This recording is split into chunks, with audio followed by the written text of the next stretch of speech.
শালার বাংলা প্রথম পত্র প্রশ্নটা গুগলেও সার্চ দিয়ে পাওয়া যাচ্ছে না। ঠিক কইছিস রে দোস্ত, স্যারের আছে কোয়ান্তে প্রশ্ন দে বইতেও খুঁজে পাওয়া যায়। এই, সকাল সকাল মোবাইল হাতে নিয়ে কনে ছুটতি চাও? তোদের না সামনের মাসে পরীক্ষা?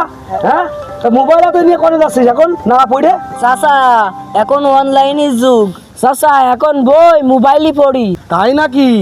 আমাকে সময় পরীক্ষা চললি সকাল সন্ধে বই নিয়ে পড়ে থাকতাম, আর তোমরা মোবাইলের স্ক্রিনের দিকে তাকায় তাকায় চোখিরে ক্লান্ত আনতে চাও, অসুস্থ হয়ে পড়তে চাও। বুঝতে পারি চাও, এর মধ্যে তফাৎ আছে বাজান। চাচা তোমাদের সময় লেখাপড়া ছিল খুবই সোজা সাপটা, আর এখনকার শিক্ষা অনেক অ্যাডভান্স, আর এখনকার পোলাপান স্মার্ট স্মার্ট, আমাদের দেখে বোঝো না? ও বাজার, এই স্মার্ট মানে? স্মার্ট মানে বোঝো না?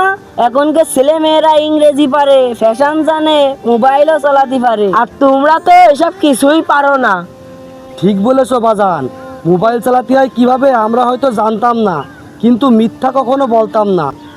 আর তুমি কি জানো মানুষ হতে হয় কিভাবে? এই মোবাইল কি তোমাকে শেখায় মানুষ হওয়া? চাচা মানুষ হওয়া মানে?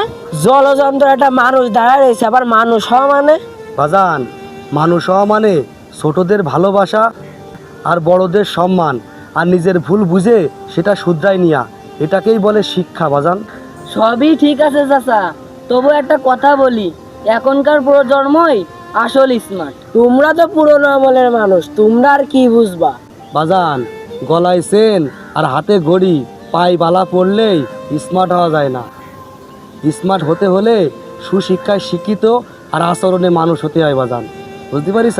আজকের পড়াশুনো গুগলে উত্তর খোঁজে, আগের পড়াশুনো মাটির ঘাড়ে স্বপ্ন খোঁজে।